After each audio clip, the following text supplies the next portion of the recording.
مزمل ملت حضرت علامہ پیر سید مزمل حسین شاہ صاحب جماعتی کا سماعت فرما رہے تھے، اور آپ پیر صاحب کے نہایت ہی وفادار اور بہرینہ دوست ہیں۔ پیر صاحب ٹھیک فرما رہے تھے کہ آپ ناراض تھے اور آج راضی نامے کے لیے آئے ہیں، لیکن یہ بھی یاد رکھیں کہ ہم نے دعوت دے کر بلایا ہے، اور راضی نامے کے لیے جو آتا ہے وہ خود ہی آیا کرتا ہے، اسے بلایا نہیں کرتا۔ اس لیے یہ تو آپ آئین مصطفیٰ کانفرنس میں شرکت کے لیے تشریف لائے ہیں، راضی نامے کے لیے آپ کو پھر کبھی بھی آنا پڑے گا، اور آپ کے خطاب سے اس کے لیے 19 تاریخ کو وعدہ فرمایا پاکستان بڑے بھائی جان ہم نے جماعت ہی چھوڑ دی ہے، قرآن پر کام نہیں چھوڑ دیا۔ ویسے آپ پیر صاحب کے خطاب سے یہ آپ کو اندازہ ہو گیا ہوگا کہ برطانیہ کے سادات میں عظیم سید بھی ہے اور دلیر سید بھی ہے۔ حضرات محترم، اب انتظار کی گھڑیاں ختم ہوئی، دعوت خطاب دینے جا رہا ہوں۔ مرقع علوم جدید و قدیم نابغات العصر، میرے نہایت ہی کرم فرما، مہربان، محب و مشفق، ایک ایسی شخصیت کہ جو خانقاہ نشینوں کے لیے بالخصوص قابل تقلید بھی ہے۔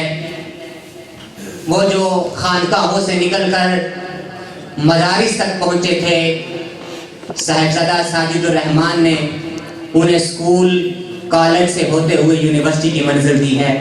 تشریف لائیں اور اپنے خطاب سے مستفید فرمائیں حضرت علامہ صاحبزادہ پروفیسر ڈاکٹر پیر ساجد الرحمان صاحب، سجادہ نشین دربار عالیہ بھگا شریف۔ نعرہ تکبیر، نعرہ رسالت، نعرہ حیدری، نعرہ تحقیق، دربار عالیہ بھگا شریف۔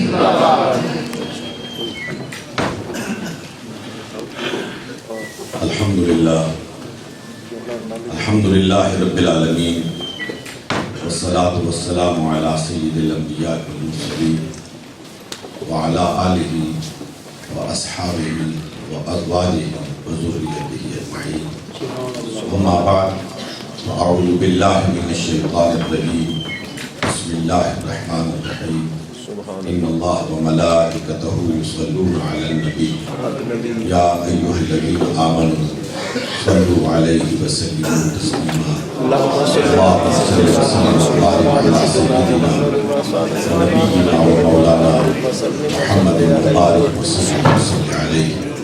الصلاة والسلام علیک یا رسول اللہ، الصلاة والسلام علیک یا حبیب اللہ، الصلاة والسلام علیک یا شفیع المذنبین، الصلاة والسلام علیک یا رحمت للعالمین۔ لائق سب کی عزت و احترام، انتہائی مشرق و محترم حضرت پیر سید شبیر علی شاہ صاحب دامت برکاتہم العالیہ، لائق سب عزت و احترام حضرت پیر سید مزمل حسین شاہ صاحب مدد اللہ العالی، انتہائی قابل احترام سامعین محترم، میں شکر گزار ہوں اپنے انتہائی کرم فرما حضرت پیر سید دلدار علی شاہ صاحب کا، آپ کے صاحبزادگان کا، کہ انہوں نے اس علمی اور فکری مجلس میں حاضری کا موقع فراہم فرمایا، اور یہاں جو علماء کی ایک کہکشاں تھی، کچھ سے آپ مستفید ہوئے، اور ابھی آپ نے پیر صاحب مدد اللہ العالی کے بصیرت افروز خطاب سے مستفید ہونا ہے۔ مجھ ناچیز کو چند منتشر خیالات کو پیش کرنے کا موقع فراہم فرمایا۔ حضرات،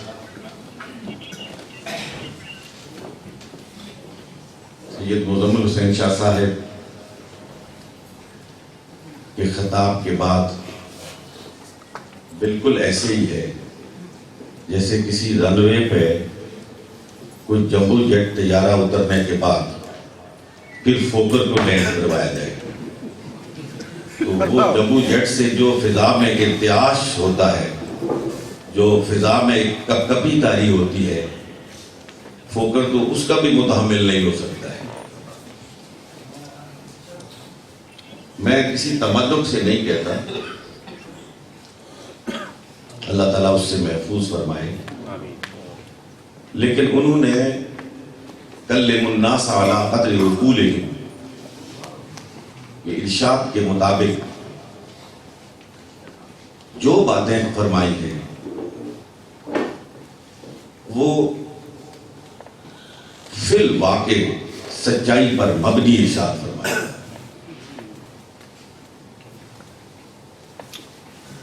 کسی بھی معاشرے کی شکست و ریخ اور تباہی و بربادی کا سبب نفاق ہوتا ہے، اور اگر معاشرے سے نفاق ختم ہو جائے تو پھر اس کو نمو ملتی ہے، پھر اس کی پرداخت ہوتی ہے،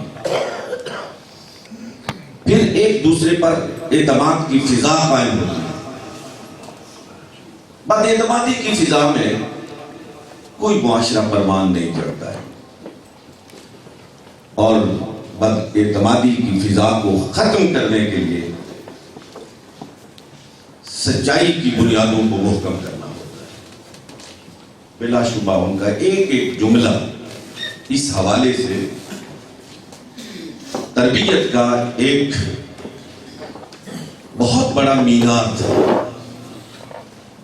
اللہ رب العالمین ہم سب کو عمل کی توفیق عطا فرمائے. حضرات محترم،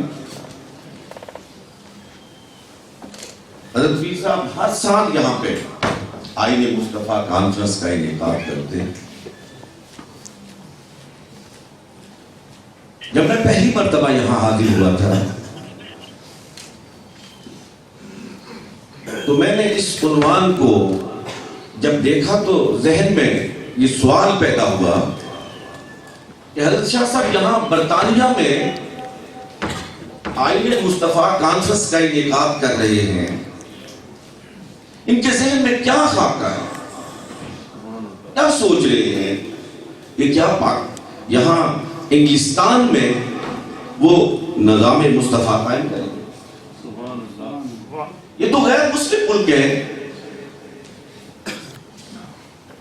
یہاں تو دور کی بات، ہمیں تو اپنے اسلامی ممالک کی فکر کرنی چاہیے، اور پھر خاص طور پر اس ملک کی فکر کرنی چاہیے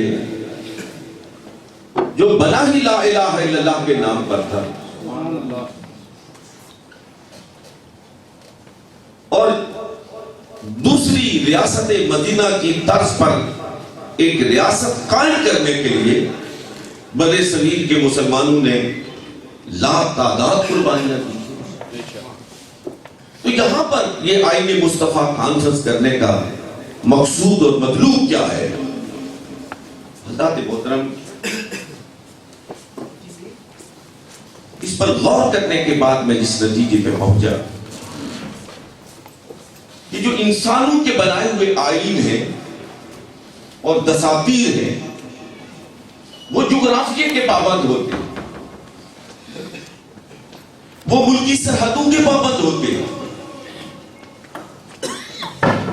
لیکن یہ جس آئین کی بات کر رہے ہیں، یہ جس دستور کی بات کر رہے ہیں، وہ تو اس ذات نے دستور بھیجا ہے، وہ اس کا بھیجا ہوا قانون ہے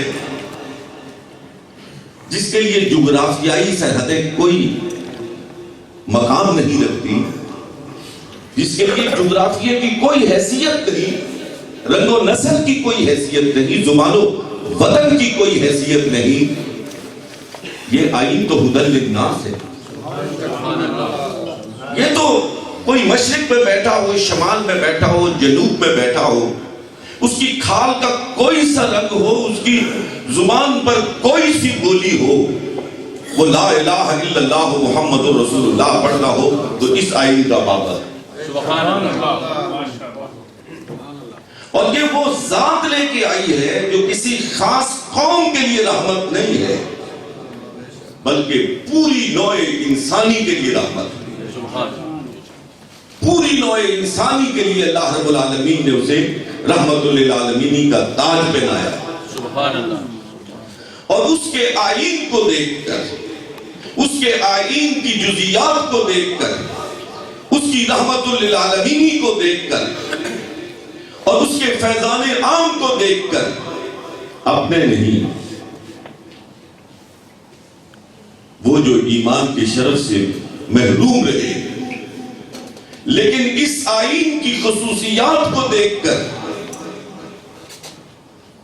ہندو مذہب ہے،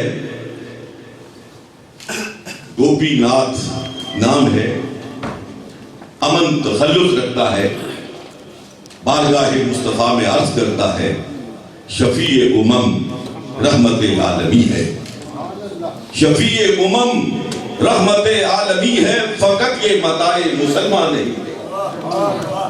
شفیع امم رحمت عالمی ہے، فقط یہ متاع مسلمان نہیں ہے۔ نظام کہن کو کیا پارا پارا، تیری ذات والا نبو آخری ہے۔ قبائل کو کس نے بتایا؟ سبحان اللہ۔ یہ لڑتے قبائل کو کس نے بتایا؟ محبت نہیں ہے تو کچھ بھی نہیں ہے۔ جہاں سے صدا نور پھیلا جہاں میں، جہاں سے صدا نور پھیلا جہاں میں، میرے ایشیا کی عجب سرزمین ہے۔ اور یہ ہندو شاعر آخری مقطع حضور علیہ السلام کے قدوم میمنت لزوم کو چوم کر کہتا ہے کہ تیرے میں کدے کی رہے خیر ساقی، تیرے میں کدے کی رہے خیر ساقی، یہ کاسا ہے میرا، یہ میری جبی ہے۔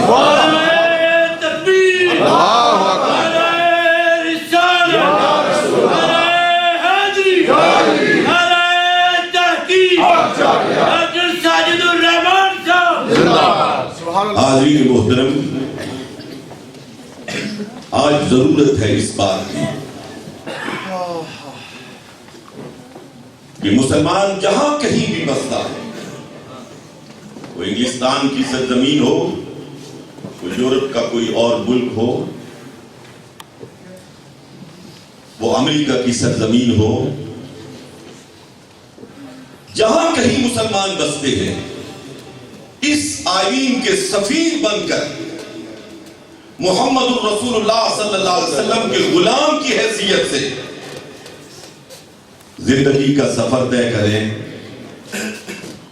ایک نہ ایک دن کافر چاہے نہ چاہے، مشرک چاہے نہ چاہے، فاسق چاہے نہ چاہے، یہ دین غالب آ کر رہے گا انشاءاللہ۔ اور اس دین کے غالب کرنے والوں میں آپ کا حصہ ہوگا، آپ کی آنے والی نسلوں کا حصہ ہوگا، اور کل میں آپ ہم سب لوائے ہم کے نیچے اپنے آقا و مولا جناب محمد رسول اللہ صلی اللہ علیہ وسلم کے ہاں سرخرو ہوں گے۔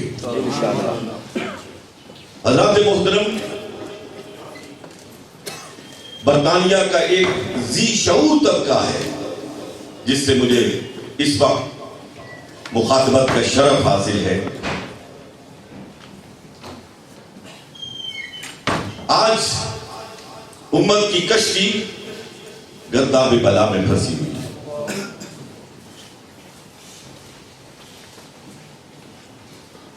اور اس میں بھی کوئی شک نہیں ہے کہ جیسے شاہ صاحب نے ارشاد فرمایا کہ اس گرداب بلا کا سب سے بڑا سبب ہماری اپنی بدعمالی۔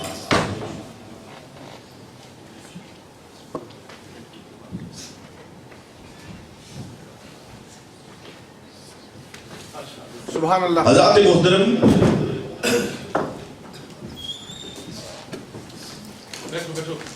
سبحان اللہ۔ درست فرمایا مولانا افغانی نے بھی اور پیرزادہ سردار احمد قادری صاحب نے بھی. آج دنیا اسلام کی طرف راغب ہو رہی ہے.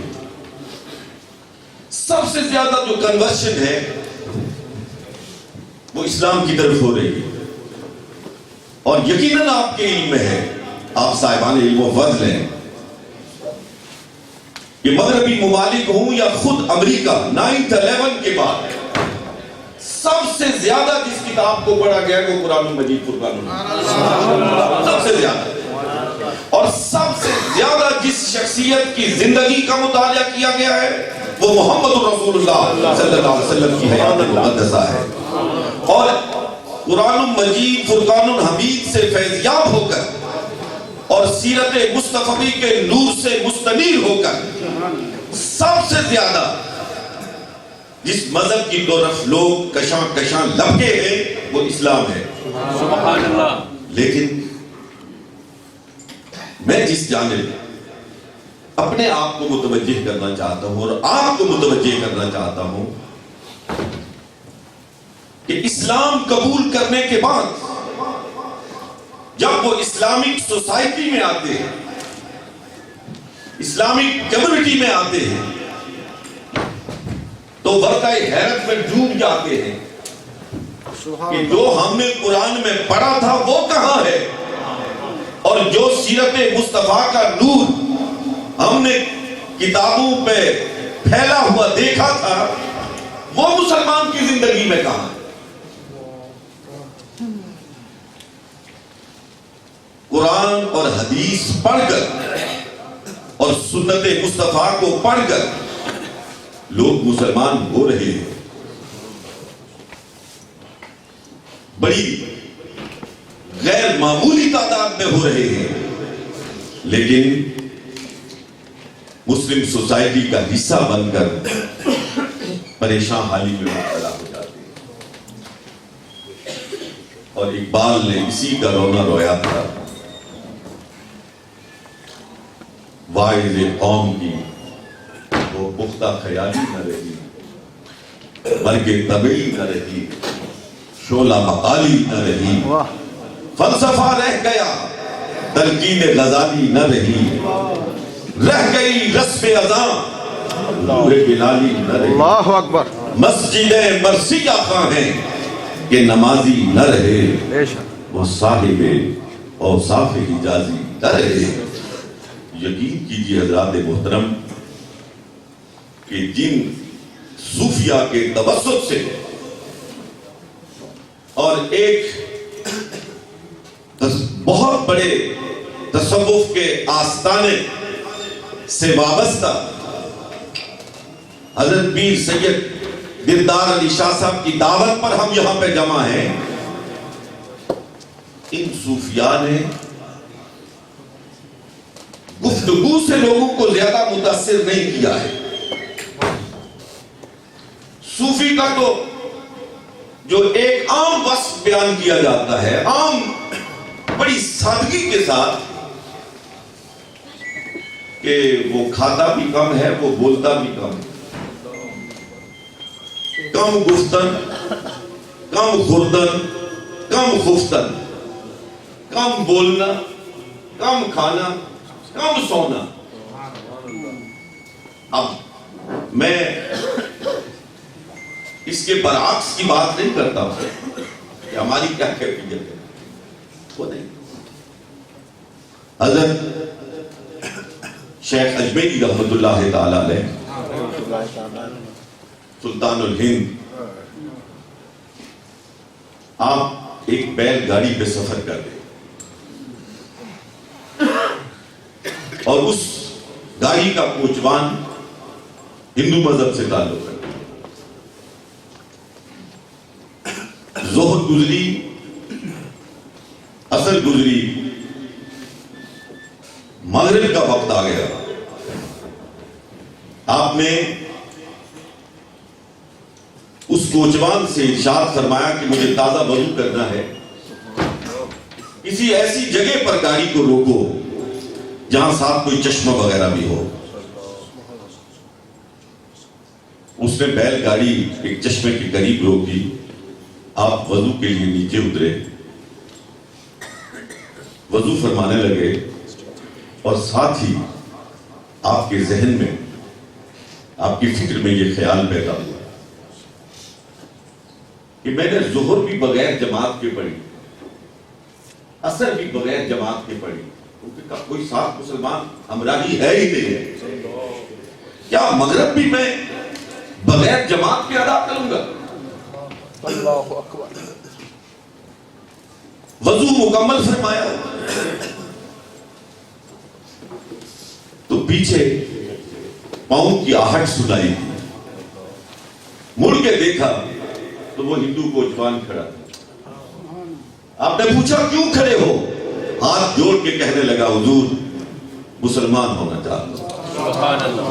آپ غور فرما سکتے ہیں کہ ظہر سے لے کر مغرب تک کا سفر آپ کے ساتھ کیا, دل و نگاہ کے زاویے بدل کے رہا. سبحان اللہ. آپ نے فرمایا جلدی کر, مغرب کا نماز کا وقت ذرا مختصر ہوتا ہے, نیچے جا غسل کر کے آ. غسل کر کے آیا, آپ نے اسے کلمہ پڑھایا اور فرمایا اب میں آگے کھڑا ہوتا ہوں, تو پیچھے کھڑا ہو جا, جیسے میں کروں گا ویسے تو کر لینا, ہم باجماعت نماز ادا کریں. سبحان اللہ. آج بھی ضرورت ہے اس بات کی کہ کتاب سے کہیں زیادہ ہم عمل کی دنیا سے وابستہ ہو کر خلق مصطفی کی بہکار سے لوگوں کے قلوب و اذہان کے زاویوں کو بدلیں. لوگ ہمیں دیکھ کر پکار کے کہیں کہ یہ ہیں وہ غلامان مصطفیٰ صلی اللہ علیہ وسلم جو مکے کے صحراؤں سے اٹھے تھے, جو زمین کے ذرے تھے, اور نگاہ مصطفیٰ نے جن کو آسمان کا ستارہ بنا.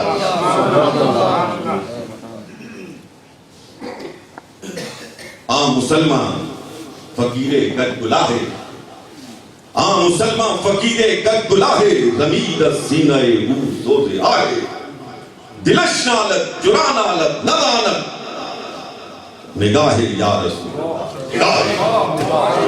اقبال کہتا ہے عام مسلمان فقیر قد گلاہے, یہ بڑی عزت والا, بڑے وقار والا مسلمان,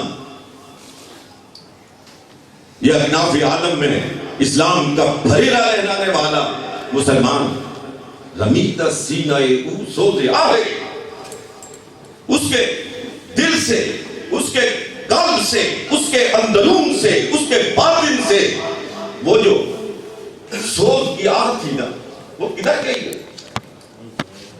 کس نے اس کو کھرچ لیا ہے؟ کیوں اس سے محروم ہو گیا ہے؟ دلش نالت چرا نالت ندانت, دل رو رہا ہے. کیوں رو رہا ہے؟ مرض کی تشخیص ہی نہیں ہو رہی, جانتا ہی نہیں. اقبال پکار کے کہتا ہے دلش نالت چرا نالت ندانت, اور اپنے دل کے رونے کا حال نہ جاننے والوں, اگر اپنی بگڑی کو بنانا چاہتے ہو اور اپنی دنیا اور آخرت کو سنوارنا چاہتے ہو, تو پھر نہ امریکہ کی طرف دیکھو, نہ انگلستان کی طرف دیکھو, نہ کسی اور غرض کے سامنے اپنی مصلحتوں کے سامنے سجدہ ریز ہو. بس تمہاری بیماری کا علاج ایک ہی ہے کہ اپنا رخ گنبد خضرا کی طرف کرو اور پکار کے کہو نگاہ یا رسول اللہ, نگاہ. سبحان اللہ.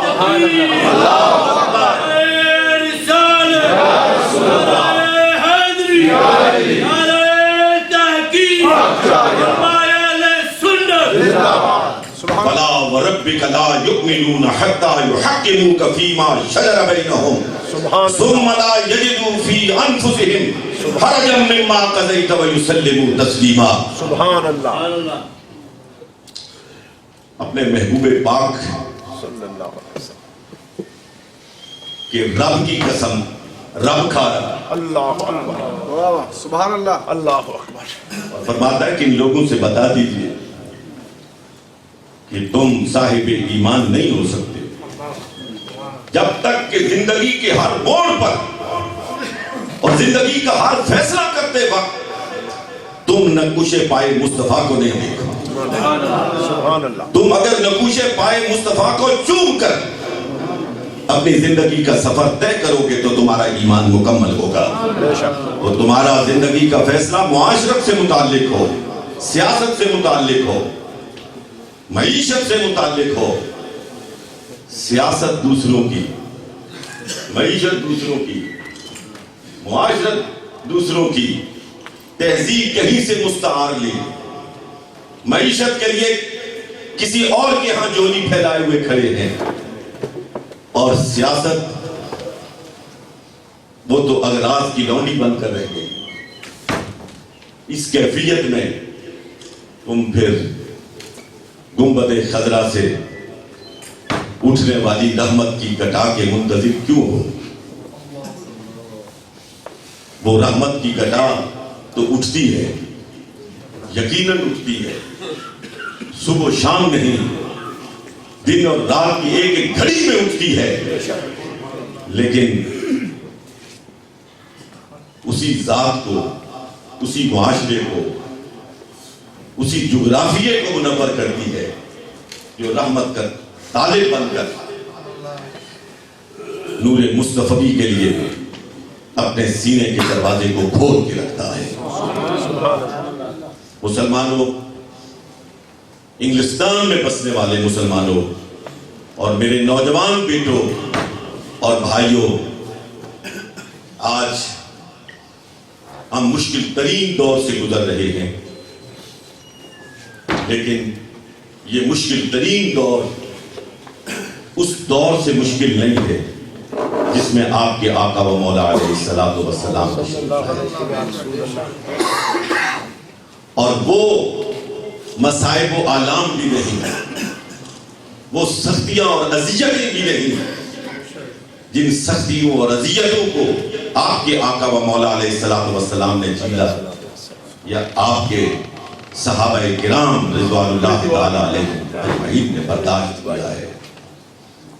آسائشات میں پلنے والوں مسلمانوں, محمد الرسول اللہ صلی اللہ علیہ وسلم کے غلاموں, ہماری شناخت,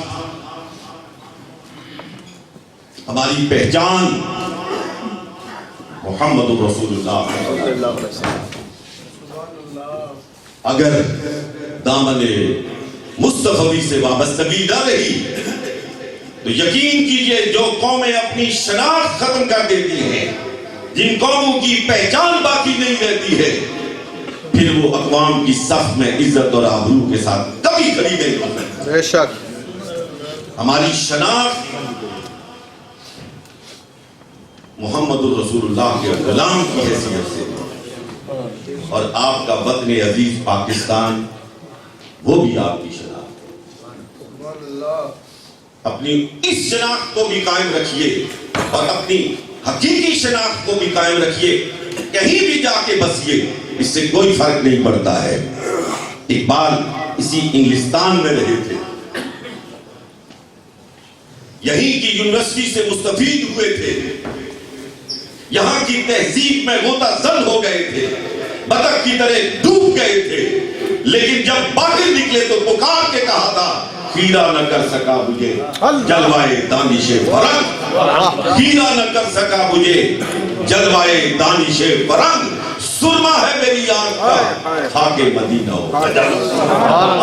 کسی بھی معاشرے میں رہیں, اگر آپ کی آنکھ کا سرما خاک مدینہ اور خاک نجف ہے تو دنیا کی کوئی طاقت نہ آپ کی ثقافت کو ملیا بھیٹ کر سکتی ہے, نہ آپ کی فکر, عقل, دانش اور فہم پر ڈاکہ ڈال سکتی ہے. وآخر دعوانا الحمدللہ. سبحان اللہ.